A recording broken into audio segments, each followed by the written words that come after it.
Black, Native American, Jewish woman, and I will not be silenced.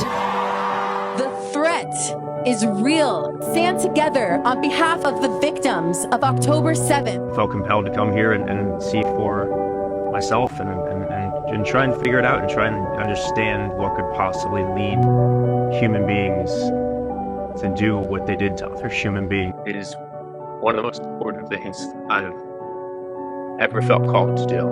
Where do you have to go in your brain before you can stop seeing the murder of babies in their cribs as just that, murders of babies, and instead see it as just? It is incomprehensible to me. Universities have failed to uphold their self-proclaimed values of equity and belonging when it comes to Jewish students.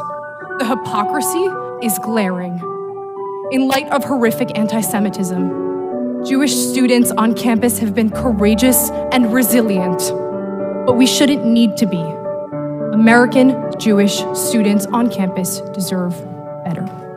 People's comfort with the suffering of Jews is so weird and surreal, and that is just like that's mind-blowing.